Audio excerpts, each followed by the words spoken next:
And the other aspect of it is, are these visions being drug induced? Like, have you had these visions since you were a young child and they're nothing like you never had any drugs bringing these on? Or are these like, like, oh, I took a bunch of fucking acid and now I'm having a whole different ball game is happening for me. Like all the acid heads that took all the acid in the beginning that were exploring it, they were taking what they like to call heroic doses of LSD, right? So that's changing their consciousness on such a profound level that they didn't even identify with their own selves. A lot of these professors, these minds suddenly didn't identify with themselves anymore, yet they're getting visions, they're getting all of these ideas, and a lot of the time the substance speaks itself. If you listen, whatever you take expresses itself through you, and so when you take from what I have heard, when you take things like ayahuasca and you go on the grandfather journey, the grandmother and the grandfather speak through that plant. They are the shaman. That plant is the shaman, and the people that give the medicine are like the kind of the door holders. They know the plant well enough that they can help translate more or less, and which is a whole different type of thing than going down in the city and getting like a bag of pills or whatever and seeing what happens, because that will certainly have a fucking mind of its own as well. You take a bag of random pills and drugs, there's something that's going to come through that, and I don't know. I just don't know. I don't really connect with the recovery path, because there's nothing to recover here. It's not that there's anything to recover. It's like, there's clearly something that I wanted to get rid of when I was using. There was something in me that I wanted to change and that I wanted to get rid of. And so for me to try to recover that after years of, the only thing I don't even know what I'm trying to recover. It's like chasing a memory that never happened. It's like this memory, it's like a memory of a fantasy that never actually came to be, and then chasing that and mourning it. And so I see it as the reason why I got into using a lot of the things that I did was for the actual experimentation aspect of it. I was seeing what was happening to me when I was on these things, what it was doing to me. And so it wasn't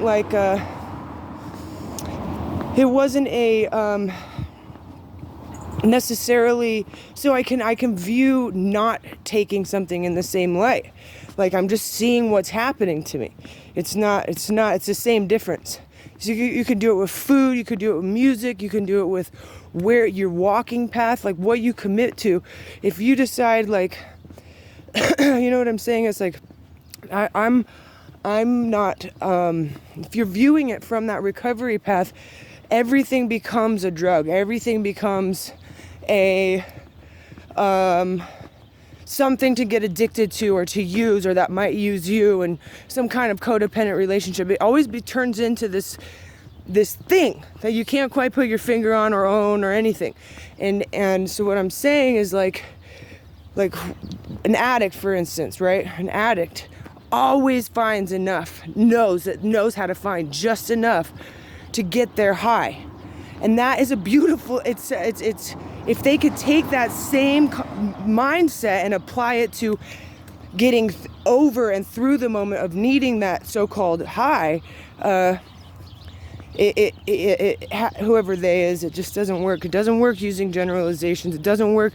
Everybody is unique, and everybody does have a day to somebody is a minute to someone else. And so it's just, but what I'm saying is the addict is a self-medicating manifester. They know how to go out and seek and get the drug that they need, just enough to keep them high enough, long enough, until they need to go again. And what that proves is even if they're living out of the trash,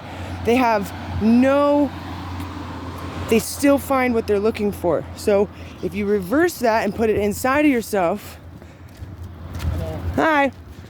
If you reverse that and put it inside of yourself, there's always just enough. There's always just enough for you to get yourself going. The addict is giving too much credit to the drug. They don't give themselves any credit for the fact that they actually just found what they were looking for. They give the drug the credit by taking it and using it. Okay. And so with that said, when you see the addict mindset at play in the exercise world, that's why you see all these people weighing themselves all the time. Like, I don't even know what a calorie counts for. Like, what does that mean? What unit, square carb unit? I do not care, nor do I think about any of these things. The last time I ever even really tried to think about these things was like in middle school. Like, it was so long ago. And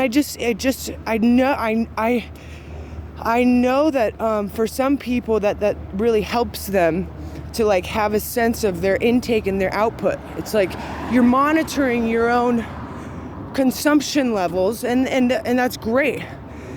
But you like for someone like me, whose appetite will leave them the minute they make the meal. It's like there's something going on there. Like I will make a beautiful meal. But my appetite will leave me. Like I'll have an appetite to make it, but then once it's there, it's like I feel like either the need to share it, or it's a very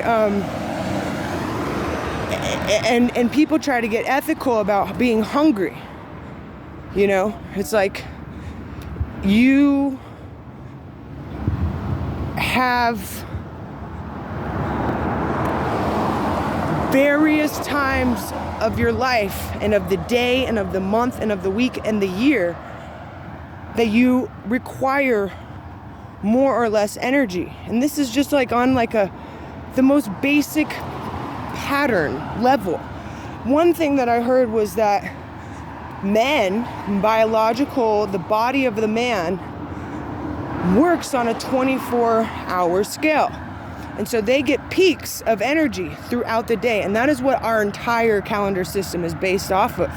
Whereas a biological woman's body is actually based on a month scale.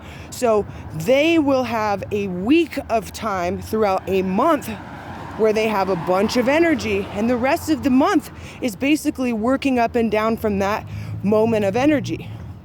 And so there's a week of that month where they're down and out because they're having their period.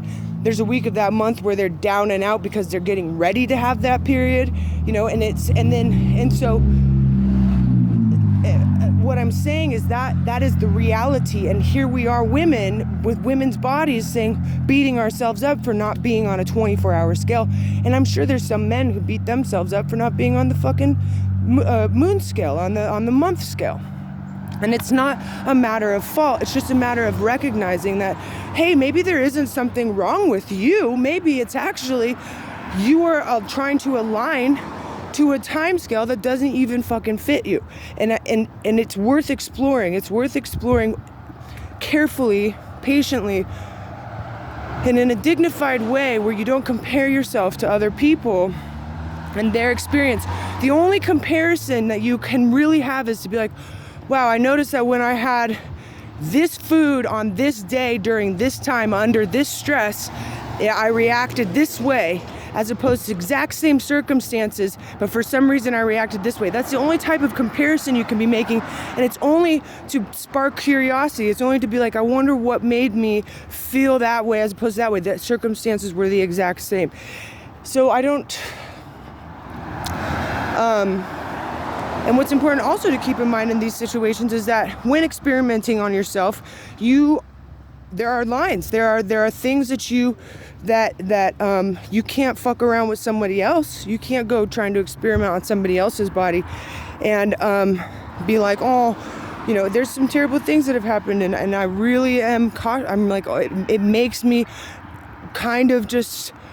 It's like your pursuit of knowledge, if your pursuit of knowledge and knowing is willing to sacrifice others just because you can't see their pain, you're stupid. Like, that's a stupid thing, and it's unfortunate that you exist and that we have to fucking help you figure it out, because it's really fucking annoying that you would actually like where, and I'm starting to think that these people that don't feel pain really just don't feel pain. Like, it's just not, it's like you really just don't understand that you're like, somebody's crying in front of you, somebody's hurt, like somebody, it's like you don't understand that, and to get upset about that is a moot point. There's nothing to do. You can't get mad because somebody's not capable of seeing that somebody's in pain. I think that's where I find myself most dumbfounded is what would make me jump in front of a bullet for someone or not? What would make me hesitate?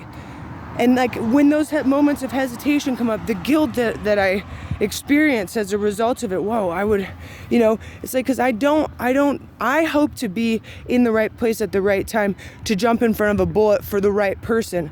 Like, I don't care if I know them or not, I don't care. It's like, I just would hope to be able to absorb that for the right person, for somebody who truly is vulnerable, who truly is uninvolved, like doesn't get it, whatever it is. So I don't know. I just think it's just a fascinating experience. I'm almost to my destination, and I'm trying to get back to where we started. So the other thing that with the addict life, you have a lot of people. There's this woman now 2 days in a row who's been playing the violin. It's so cool.